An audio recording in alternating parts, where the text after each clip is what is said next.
inoola fadhiyaan axdu waa ka dhinacay fadhiyeen waxay noogu fadhiyaan haddana inay ammaanka ilaaliyaan inaan nala soo dhexgelin maxaa yeelay kuwa noocaana tiro intaa la eg meel inay isugu yimaadaan cid ogol ma laha laakiin ilaahay ka soke ilaahay fadligii iyaga inoo soo geli ilaahay waxaan ka baryaynaa ganacsiga ay wataan axmed waa xagga sikuurika ganacsatada islii ayuu madax ka yahay ganacsatada islii ammaanka ayuu wuxuu ka yahay guddoomiye ilaahay waxaan ka barya shaqadiisa allah ku asturo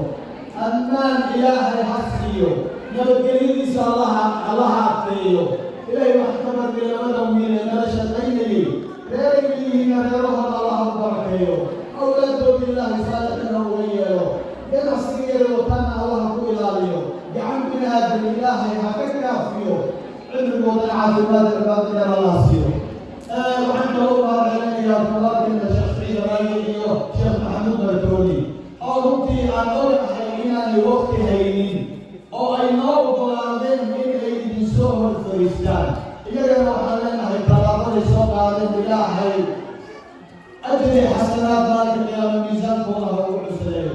reeray leeyihiin reerahoodana allah u xifdiyo allaha u dhowro ilaahay waxaan ka baryey waa dad isu jecel waxaana ka dareemaysaa siday u kaftamayeen oo ay u wada qoslayeen ilaahay waxaan ka baryey wax kala geeya allaha ka ilaaliyo mad walba iyo meel walba ay joogaana kuwa nabad ku noolaada allah ka yeelo waxaan kaloo halkan ugu mahadcelinayaa gabdhaha walaalaheena shaqaynaya tiimkan aad aragtaan runtii waqti hore yimaadeen oo ay halkan u yimaadeen in ay nidaamka ilaaliyaan shaqay ka soo tageen reeray ka soo tageen gabdhahaas allaha dhowrayagana ilaahay waxaan ka baryi gabdhahaas reerahoodii ganacsiga ka soo tageen ilaahay bedelkeeda oo khayr loo hasiiyo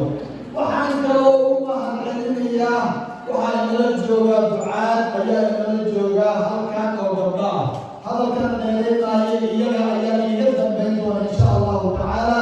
iyo qolada wiilo dhalinyaro oo nasiiday oo hadda qiiqo xijaabka hortagaadi doona waxaan intaanan kala beeyaan social media aan dhihin waxaan fasaxaynaa waa labadan ducaad sheekh maxamuud iyo sheekh saciid meel bay u degdegayaan kulanka ay leeyihiin aan iska fasaxno insha allahu tacaala allahu akbar allahu akbar allahu akbar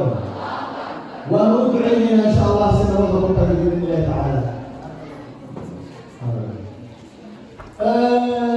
waxaa runtii halkan fadhiya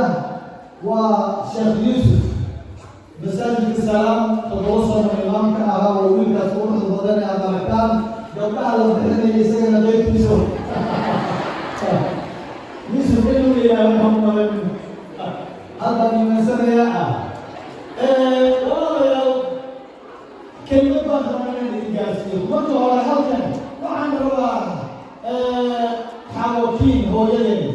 إن أنا جوري ولا يابا لكن قبل هذه الجورة قبل واحد جورة ولا شيء لكن منيش قصيرا لو إحنا نعيش هو أي جورة مباسط كنا يلو ولكن بعد ذلك ما هيو قبل الجورة ولا نحن ما هينا أول قبل لو شيء جورة قبليه منيش هذا الشيء ما جوعان كلامه يتوجه الصماء مساك جوده وضد يكعسي من باصة عليه يرسم هذا الشيء وحي كرار الأيام أيام الكي وحنا الكي أنا نجيفني وأنا جمعين لكن جمالون أيام وصول رجينا أيام وحديث من خويا اليوم المتي ويل الخير وحيسعد لك المنيش ونصطفى يا سعودي نطلب حنا عبد السبيل دول أي جوجين ندور على رن أيها هذا الإسكان وح هويا هويو حاجات استهشين وحيبري ونالله هاي نرجو حنا ونقول الله هاي ونرجونا أي جودا وحيث دور إسلامي يقول هذا الشيء وقال لي هاي وحيبري هاي جوانا مركبان داري وحيبري منيش أياس توصل إلى هذا الشيء وحيبري إلى هنوته وإن حدثتي لكن سوشيال ميديا صورنا إلى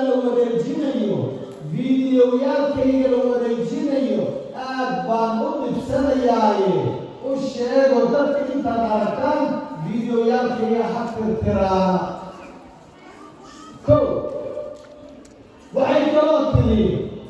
adiga anagi soo eegtay waa gabadha ii sheekaysanaysaa waxay tiri adiga ku qaado fiidiyoyaalkayga waa fiirsadaa habeenkiiye iyo xafiirsanin iska tirtiro gabadhan waxay tiri waa runteedoo waan fiirsadaa